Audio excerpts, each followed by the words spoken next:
मैंने बचपन में सुना था कि पैसा सब कुछ नहीं होता, लेकिन बहुत कुछ होता है। ये कहानी सच्ची और अच्छी है, थोड़ा ध्यान से समझिएगा। अगर आप पैसा कमाना चाहते हैं, अमीर बनना चाहते हैं, अमीर बने रहना चाहते हैं। रॉबर्ट टी कियोसाकी नाम के इंसान की कहानी है। जब 5th क्लास में पढ़ते थे, जिस स्कूल में पढ़ते थे, वहां देखते थे कि अमीरों के बच्चे आते थे, उनके माता पिता, उनके पेरेंट्स आते थे महंगी गाड़ी में उनको छोड़ने के लिए।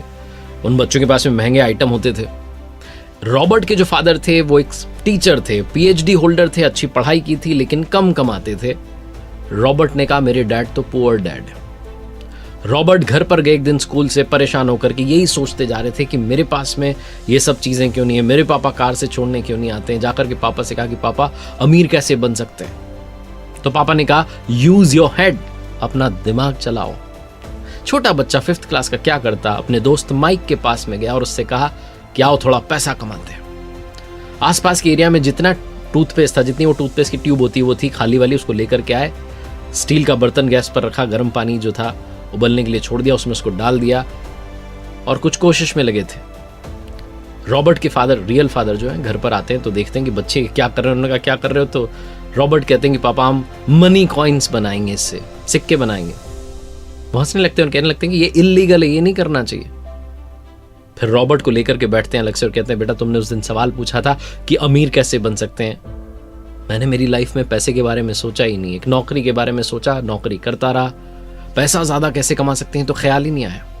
तुम्हारा जो दोस्त है माइक, उसके फादर बिजनेसमैन है। माना वो सिर्फ 8वीं पास है, मेरी तरह इतनी उन्होंने पढ़ाई नहीं की, सिर्फ 8वीं पास है, लेकिन वो तुम्हें बता सकते हैं कि अमीर कैसे बनते हैं। 9 साल का बच्चा माइक के डैड के पास जाता है, जिन्हें कहता है रिच डैड, और उनसे समझना शुरू करता है। कहानी की शुरुआत होती है, 30 साल तक समझता है, फाइनेंशियल जो एजुकेशन है वो उससे मिलती है और कमाल करके दिखाता है। रॉबर्ट टी कियोसाकी, जिनकी किताब है रिच डैड पुअर डैड, उसकी समरी आपको समझाने का प्रयास कर रहा हूं इस छोटे से वीडियो में। लर्निंग सीरीज आप देख रहे हैं, सीखोगे नहीं तो जीतोगे कैसे। मेरा नाम है आरजे कार्तिक। इससे पहले कि क्या सीखना चाहिए rich dad poor dad book से, मैं आपको बताना चाहता हूं कि जो इसके ऑथर हैं रॉबर्ट टी कियोसाकी, उन्होंने इस बुक में ये भी बताने की कोशिश की कि मेरे जो फादर थे, यानी कि जिनको वो रिच डैड कह रहे हैं, यानी कि दोस्त के फादर, और पुअर डैड यानी कि उनके रियल फादर, उनकी सोच में कितना डिफरेंस था। बचपन में वो बोलते हैं कि मैं सोचा करता था, कंफ्यूजन था, क्योंकि मैं छोटा था, मैं समझ नहीं आता क्या करें। रिच डैड की सुननी चाहिए, पुअर डैड की सुननी चाहिए, क्योंकि पैसों के बारे में दोनों का जो एटीट्यूड था, जो पर्सपेक्टिव था, वो बिल्कुल डिफरेंट था। हालांकि दोनों ही चाहते थे कि रॉबर्ट लाइफ में ग्रो करे। उनके पुअर डैड यानी कि रियल डैड जो थे वो ये कहते थे कि हम ये नहीं ले सकते हैं, हम वो नहीं ले सकते हैं, लेकिन जो रिच डैड थे उन्होंने ये लाइन कभी कही नहीं। जो पुअर डैड थे वो कभी भी डिनर टेबल पर डिस्कस करना पसंद नहीं करते थे पैसे के बारे में, लेकिन रिच डैड जो थे वो पैसे के बारे में डिस्कस करते रहते थे। जो रिच डैड थे वो ये कहते थे कि तुम्हें अपने आप से पूछना चाहिए, मान लो तुम्हें कोई चीज पसंद आ गई तो तुम्हें अपने आप से पूछना चाहिए कि इस चीज को कैसे ले सकते हैं। कई बार हम ये सोचते हैं कि तो मेरे बस की बात नहीं है और दिमाग को वहीं पर स्टॉप कर देते हैं, दिमाग उस बारे में सोचना ही बंद कर देता है, फाइल क्लोज हो जाती है। लेकिन अगर आप रिच डैड की बात माने, उनकी बात को फॉलो करें, तो वो कहते हैं कि आपको अपनी ब्रेन को काम पर लगाना चाहिए कि इस चीज को कैसे खरीदा जा सकता है। जैसे ही आप दिमाग को ये कहते हैं, दिमाग अपना काम करना शुरू कर देता है, ब्रेन की एक्सरसाइज होना जो है वो शुरू हो जाती है। इसलिए आप हमेशा अपने दिमाग को एक्टिव रखना चाहिए। पुअर डैड का ये मानना था कि रिस्क नहीं लेनी चाहिए, और रिच डैड ये कहते हैं कि रिस्क को मैनेज करना आना चाहिए। एक टर्म है कैलकुलेटिव रिस्क, वो लेनी चाहिए। पुअर डैड कहते थे कि बहुत सारी पढ़ाई करो, डिग्री लो, एक सिक्योर्ड जॉब करो। रिच डैड कहते थे कि पढ़ाई करो और पैसा कैसे काम करता है वो सीखो। पैसे के लिए काम मत करो, बल्कि उस पैसे को काम पर लगाना शुरू करो। तो 19 साल की उम्र में रॉबर्ट यानी कि इस बुक के जो ऑथर हैं वो डिसाइड कर लेते हैं कि रिच डैड की सुनेंगे, पैसों के बारे में सीखेंगे और लाइफ में ग्रो करते जाएंगे। अब क्या सीखने समझने वाली बात है, आइए उसके बारे में बात करते हैं। रिच डैड जो है वो ये कहते थे कि आप कितना पैसा कमा रहे हैं ये इंपॉर्टेंट नहीं है, इंपॉर्टेंट ये है कि आप कितना पैसा बचा रहे हैं। बहुत सारे लोगों को ये पता ही नहीं होता है। आपने देखा है वो सेलिब्रिटीज, वो सिंगर्स, वो एक्टर्स जो कि एक समय में बहुत अमीर थे, करोड़ों में कमाई कर रहे थे, लेकिन एक समय के बाद में उनके पास में कुछ बचता नहीं है, वो बैंकरप्ट हो जाते हैं, गरीब हो जाते हैं। जो एक महंगी लाइफस्टाइल मैनेज कर रहे थे, कुछ भी नहीं बचता है, क्योंकि वो फाइनेंशियली नॉलेज नहीं गेन कर पाए, अपने पैसे को मैनेज नहीं कर पाए और अमीर नहीं बने रहे।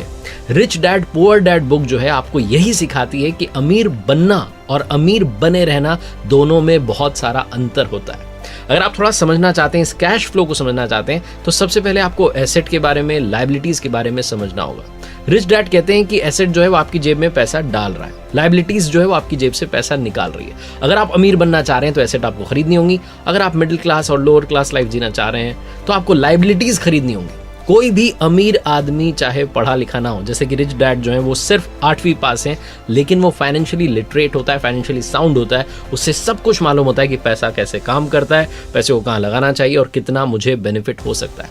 हर आदमी की लाइफ में एक इनकम स्टेटमेंट, बैलेंस शीट और कैश फ्लो होता है। इनकम स्टेटमेंट को एक तो इनकम और एक्सपेंसेस में जो है उसको डिवाइड किया जाता है, जो बता रहा है कि कितना आ रहा है और कितना जा रहा है। बैलेंस शीट में भी 2 पार्ट होते हैं, एक एसेट होता है, दूसरा लायबिलिटीज होता है। तो आपके एसेट जो है आपके लिए पैसा बना रहे हैं, आपको पैसा कमा के दे रहे हैं, जैसे कि जमीन है, शेयर मार्केट है, या आपने बॉन्ड्स में पैसा लगाया, या आपकी इंटेलेक्चुअल प्रॉपर्टी है। लायबिलिटीज जो है इसका मतलब कि आप सिर्फ और सिर्फ लोन चुका रहे हैं। तो सबसे पहले समझते हैं गरीब आदमी का कैश फ्लो। गरीब आदमी का जो कैश फ्लो है उसकी सिर्फ और सिर्फ जो सोर्स ऑफ इनकम है उसकी सैलरी है, यानी कि तनख्वाह है। तनख्वाह एक तय समय पर आती है और जैसे ही आती है एक्सपेंसेस शुरू हो जाते हैं। एक्सपेंसेस में उसे घर का किराया देना है, खाना है, कपड़े हैं, सारा का सारा पैसा एक्सपेंसेस में चला जाता है। उसके पास में नील बटा सन्नाटा बचता है। गरीब आदमी की बैलेंस शीट देखेंगे तो जो एसेट्स का कॉलम है वो हमेशा ब्लैंक रहता है, लायबिलिटीज में ही उसका सारा पैसा जो है चला जाता है, यानी कि इनकम आती है और चली जाती है, रुकता कुछ भी नहीं है। ये होता है गरीब आदमी का कैश फ्लो। गरीब आदमी के कैश फ्लो को और मिडिल क्लास आदमी के कैश फ्लो को अगर आप समझेंगे तो ज्यादा डिफरेंस नहीं दिखेगा, क्योंकि यहां पर भी एसेट का कॉलम खाली है। जो मिडिल क्लास लोग होते हैं उनका एक सेट पैटर्न होता है। शादी हो जाती है, उसके बाद में किसी नए शहर में जॉब की तलाश में चले जाते हैं, वहाँ एक किराए का घर लेते हैं। किराए का घर लेने के बाद में लगता है कि अब अपना घर बनाना चाहिए, अपने घर के लिए पैसा कमाना है, पैसा कमाना है, पैसा कमाना है। थोड़ा सा जो है वो एक डाउन पेमेंट की जितना पैसा जो है वो इकट्ठा करते हैं, फिर घर की जो है डाउन पेमेंट देते हैं, फिर शुरू हो जाता है लोन। और लोन तो चल ही रहा है, साथ साथ उस घर को सजाना चाहते हैं, इंटीरियर पर खर्चा करते हैं, फर्नीचर अच्छा लेना है, दूसरा सामान लेना है, कार अच्छी लेनी है। कुल मिलाकर के लायबिलिटीज का जो कॉलम है उसको भरते चले जाते हैं। Car loan, home loan, credit card loan, बहुत सारे लोन जो है वो चलते चले जाते हैं। पैसा आता तो है, इनकम आती तो है सैलरी के रूप में, लेकिन वो सीधी आकर के लायबिलिटीज में चली जाती है, बचता कुछ भी नहीं है। एसेट का कॉलम पूरी तरीके से खाली रह जाता है। अब समझते हैं अमीरों का कैश फ्लो आखिर होता कैसा है। जो अमीर है उनका कैश फ्लो क्या होता है। अगर आप इनकम वाला कॉलम देखेंगे तो उसमें भी 3-4 चीजें हैं, सिर्फ सैलरी पर ही डिपेंडेंट नहीं है। इंटरेस्ट जो है उसका पैसा आ रहा है, कैपिटल गेन जो है उसका पैसा आ रहा है, डिविडेंड जो है उसका पैसा आ रहा है, रॉयल्टीज का पैसा आ रहा है। और जब बात करते हैं एक्सपेंसेस की तो वही एक्सपेंसेस जो सबके हैं, टैक्स भी देना है, खाना भी है, कपड़े भी हैं, बच्चों की एजुकेशन भी है, ये सब तो हैं ही। लेकिन जब आप बैलेंस शीट की तरफ जाएंगे तो आपको दिखेगा कि लायबिलिटीज में बहुत कम है और एसेट्स में बहुत सारा है।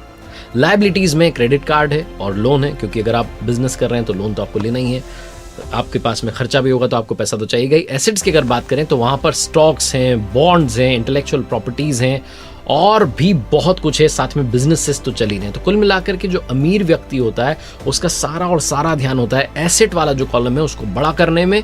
जो गरीब है और जो मिडिल क्लास है उनको लगता है कि लायबिलिटीज जो हैं उसमें आनंद है, थोड़ा बहुत पैसा भी बच रहा है तो कहीं और खर्च करते हैं, घूम कर आ जाते हैं, पैसा जो है ज्यादा से ज्यादा खर्च करते हैं, अपने पास नहीं रखते हैं। उन्हें उस पैसे का सही इस्तेमाल करना नहीं आता। अगर उनके पास में पैसा भी आ गया है तो वो तुरंत उसे अपने पास से बाहर भेजना चाहते हैं किसी ऐसी जगह पर, कई बार तो बिना सोचे समझे डिसीजन लेते हैं और वो ऐसी जगह पर पैसा चला जाता है कि जाकर के फंस जाता है। 10 साल 15 साल के बाद में देखते हैं तो उस पैसे से ज्यादा ग्रोथ नहीं मिलती है। वो उसी रैट रेस में, जिसे कहते हैं ना रैट रेस, उसी में घूमते रहते हैं। पैसा कमाना है, खर्चे हैं, वापस से पैसा कमाना है, खर्चे हैं, नील बटे सन्नाटा आखिरी में लाइफ हो जाती है। इसलिए हमेशा एसेट वाला जो कॉलम है उसकी तरफ ध्यान दीजिए अगर आप रिच डैड की सुनना चाहते हैं। अमीर लोग जो होते हैं उनका इनकम सोर्स 3 टाइप का होता है। पहला ऑर्डिनरी यानी कि सैलरी, वो तो है ही। दूसरा है पैसिव यानी कि रियल एस्टेट से जो पैसा कमाया, जहां आप रहें ना रहें, ध्यान दें ना दें, पैसा आता रहेगा। और तीसरा है पोर्टफोलियो यानी कि शेयर मार्केट और सरकारी बॉन्ड से जो पैसा कमाया वो भी। दुनिया में जितने अमीर लोग हैं, चाहे वो जेफ बेजोस हों, चाहे इस बुक के ऑथर हों, चाहे जो फॉर्मर प्रेसिडेंट है अमेरिका के डोनाल्ड ट्रंप हो, ये सब अमीर क्यों बने? क्योंकि इनका पैसा, ये चाहे उस जगह पर थे या नहीं थे, पैसा ग्रो कर रहा था, पैसे से पैसा बनता चला जा रहा रहा था। जो आम आदमी होता है, जो गरीब आदमी होता है, जो मिडिल क्लास आदमी होता है, वो पैसे से सिर्फ और सिर्फ खर्चा करना जानता है, वो पैसे की नॉलेज नहीं रखता, फाइनेंशियल एजुकेशन जो है वो नहीं रखता, और इस चक्कर में उसे बड़ा सारा नुकसान उठाना पड़ता है। रॉबर्ट टी कियोसाकी किस्सा शेयर करते हैं, वो किस्सा मैं आपको बताता हूँ। वो जो किस्सा है उसमें वो कहते हैं कि 1989 में मैं अमेरिका में जहाँ रहता था उसके पास से एक जगह से निकल रहा था, तो मैंने देखा कि ज़्यादातर जो घर थे उन पर सेल के बोर्ड लगे थे, यानी कि बिकने के लिए वो तैयार थे। उस समय अमेरिका में रिसेशन आ गया था, शेयर मार्केट टूट चुका था और वहाँ की रियल एस्टेट जो मार्केट थी वो भी बहुत ख़राब हालत में थी। तो इन्होंने देखा कि एक घर के नोटिस बोर्ड पर बहुत दिनों से सेल का जो था बोर्ड लगा हुआ था। उस घर के मालिक से जाकर के मिलते हैं और पूछते हैं कितने में बेच रहे हो, तो कहते हैं कि मैंने तो बेचने के लिए लगाया लेकिन कोई ख़रीदार आ ही नहीं रहा है। तो रॉबर्ट पूछते हैं कि मुझे घर पसंद आ रहा है, आप क्या बोलते हैं कितने में? तो $20,000 में डील जो है फाइनल होती है। रॉबर्ट उस घर में किराएदार रख देते हैं, 2 साल तक किराएदार वहां रहते हैं। तब तक रियल एस्टेट का जो मार्केट था वो वापस से बूम पर आता है, वापस से ग्रो करने लगता है और उस जगह की वैल्यू बढ़ जाती है। रॉबर्ट 2 साल के बाद में $95,000 में उसे बेच देते हैं, बहुत सारा प्रॉफिट भी होता है और 2 साल में जब तक वो जगह वहां थी तब तक किराएदार रख करके वो पैसा भी बना लेते हैं। कुल मिलाकर के कहने का मतलब ये है कि पैसे से पैसा बन सकता है। ये जो रियल एस्टेट का जो बिजनेस है ये रॉबर्ट टी कियोसाकी को समझ में आ गया और वो लाइफ में ग्रो करते चले गए। मैकडॉनल्ड्स की बात करें तो मैकडॉनल्ड्स सिर्फ बर्गर बेच करके पैसा नहीं कमा रहा है, मैकडॉनल्ड्स जो है वो पैसा कमा रहा है रियल एस्टेट में इन्वेस्टमेंट की वजह से भी, क्योंकि आज उनके पास में पूरी दुनिया में बहुत सारी रियल एस्टेट की प्रॉपर्टीज हैं। रिच डैड पुअर डैड में 3 कमाल की बातें बताई गई हैं। सबसे पहली, अर्निंग पर नहीं लर्निंग पर ध्यान दीजिए, क्योंकि लर्निंग यानी कि सीखना जीवन की प्रक्रिया है और ये अनंत तक चलती चली जाती है। आप जितना सीखेंगे उतना कम है। फाइनेंशियल लर्निंग बहुत इंपॉर्टेंट है क्योंकि गलतियां होती रहेंगी, हर गलती से सीखिए, आगे बढ़ना शुरू कीजिए। दूसरी, गलतियां उसी से होती हैं जो जीतने के लिए खेलता है। अगर आप जीतने के लिए खेल रहे हैं तो गलतियां होंगी, गलतियां होने दीजिए, उनसे सीखिए, आगे बढ़िए। और तीसरी, पैसे के लिए काम मत करो, पैसे को काम पर लगाना शुरू करो। और अगर आप फाइनेंशियल नॉलेज चाहते हैं, लिटरेट होना चाहते हैं फाइनेंशियली, तो आपको पढ़नी चाहिए रिच डैड पुअर डैड। देखते रहिए हर सोमवार सुबह 9:30 बजे मेरे साथ एक नई कहानी और हर शुक्रवार सुबह 9:30 बजे लर्निंग सीरीज का एक नया वीडियो।